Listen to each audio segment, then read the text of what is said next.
Panginoon, salamat po sa araw na ito. Salamat sa buhay, sa lakas at sa katahimikan ng puso na galing sa inyo.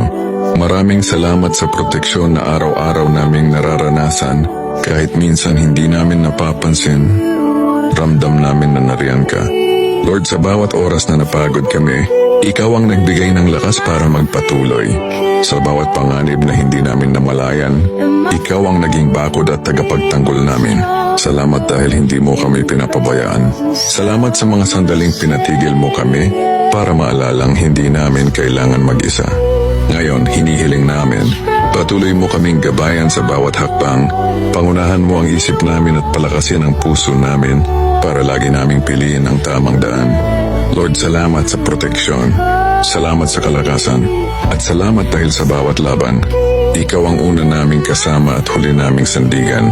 Patuloy mo kaming ilayo sa kapahamakan at punuin ng liwanag ang landas na tatahakin namin. Sa pangalan ni Jesus, Amen.